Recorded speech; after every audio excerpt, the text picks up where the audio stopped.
Amazing grace, how sweet the sound that saved a wretch like me. I once was lost, but now am found, was blind, but now I see. 'Twas grace that taught my heart to fear, and grace my fear relieved. How precious did that grace appear the hour I first believed. Through many dangers, toils, and snares, we have already come. 'Twas grace that brought us safe thus far, and grace shall lead us home. When we've been there 10,000 years, bright shining as the sun, we've no less days to sing God's praise than when we first begun.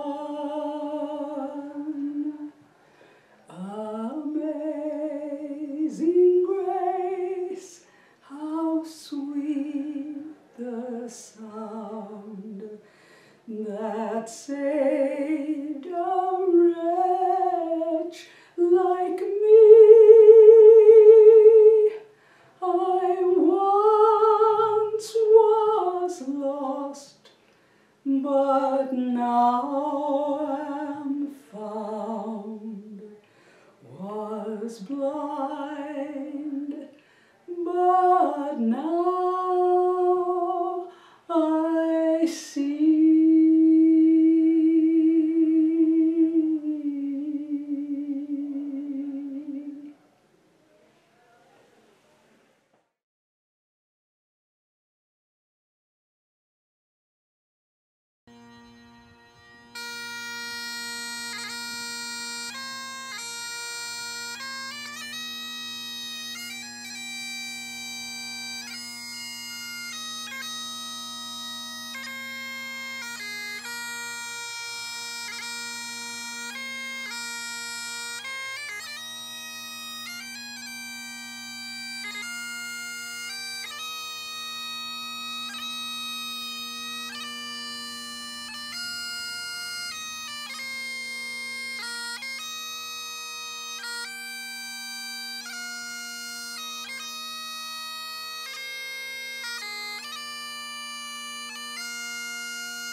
because I was in school and heard all these things, but nothing happened in Winnipeg.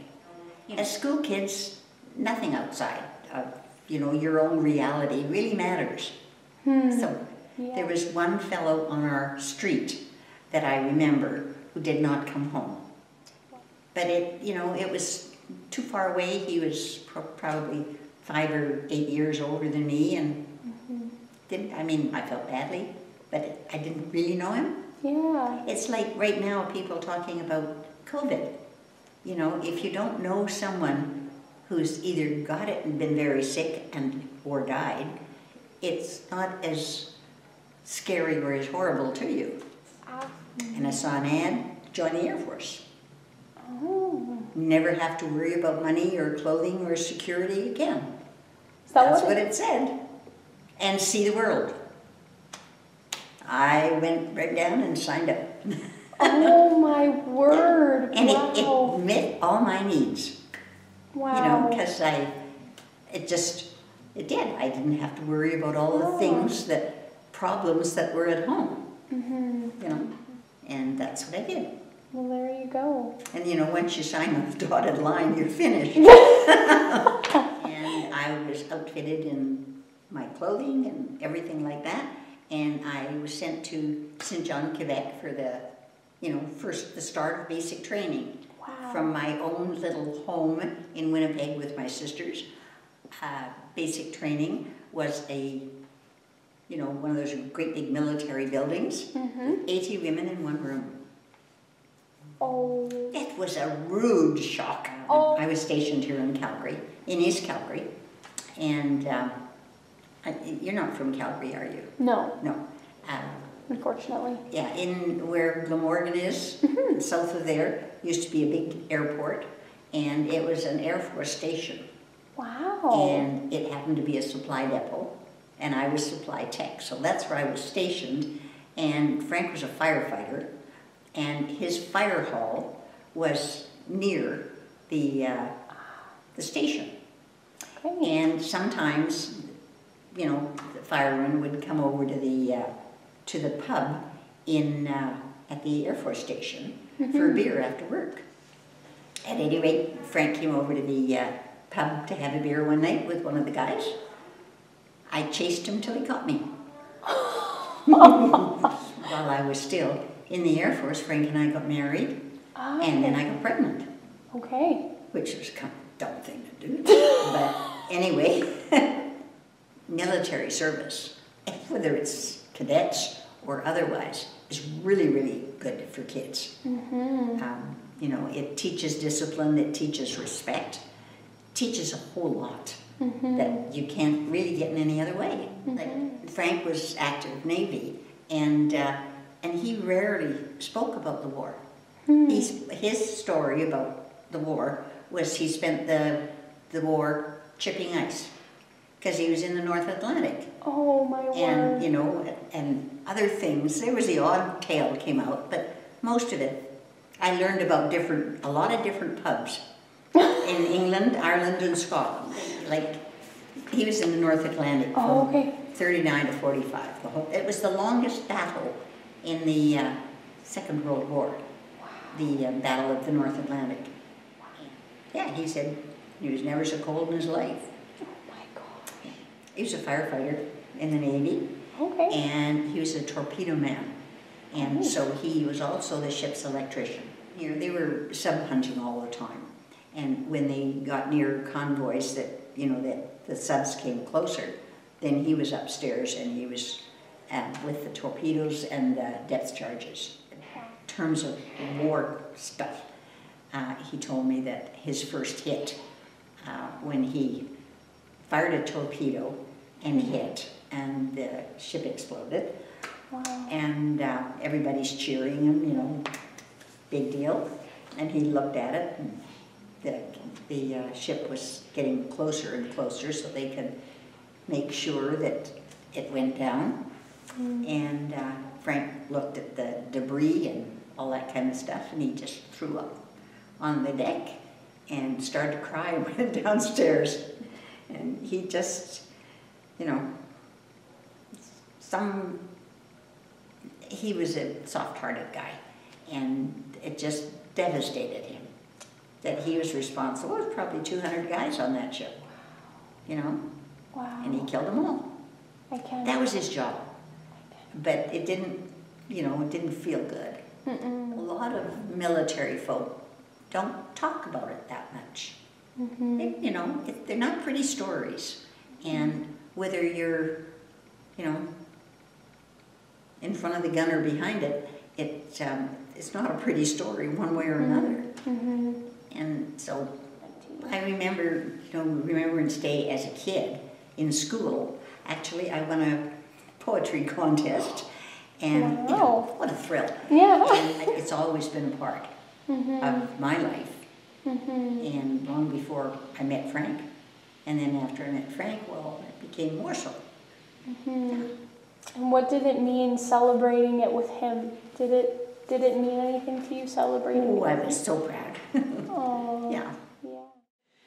Well, I was 8 years old when the war started, going to public school, and all the schools closed. So my mother offered our sitting room to have my classroom, and we did that for months and months before the schools opened up again. And she got extra coal, would you believe, to keep us all warm. So that worked out great. And after the schools opened, they only opened half days. So the headmaster advised my mother to send me to private school where I could go for a full day. So that's how I did from there on in. I was 14 when the war ended. And there's lots of things I remember from the wartime. Lack of candy for once. No! We couldn't get candy, so we ate Ovaltine tablets, which were very tasty.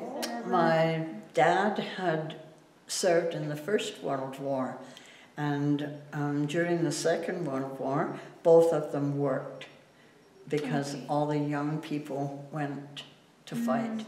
We lived actually about a mile or maybe 2 from a power station in Glasgow with 2 huge stacks, and I mean they stuck out like fingers in the landscape, and we knew that if the Germans got that far they would be aiming to hit this power station. They missed it and they leveled a little place called Clydebank. Wow. They just leveled the whole town. But we all got through it. Sure you Well, did. they built shelters, what they called air raid shelters, in our backyard. So we went to the shelter one night, and it was cold and damp and horrible, and my father said, no more. If we're going to die, we'll die in our beds. So we never went back to the shelters. We just stayed where we were, even though the power station was only, you know, a couple of miles away.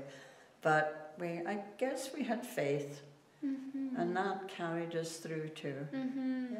VE Day came, and I have a little story to tell about that. It was so cute. My girlfriend and I were celebrating the end of the war in Europe. So we went out and we had tiny little candles that we were running around with. But my father was very upset that I wasn't home.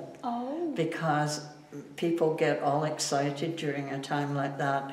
And I didn't realize it as a 14-year-old that my parents would be concerned, but they were. But anyway, I got home safely, and that was kind of a neat time to remember. What does Remembrance Day mean to you? It means remembering the people who sacrificed their lives to give us our freedom.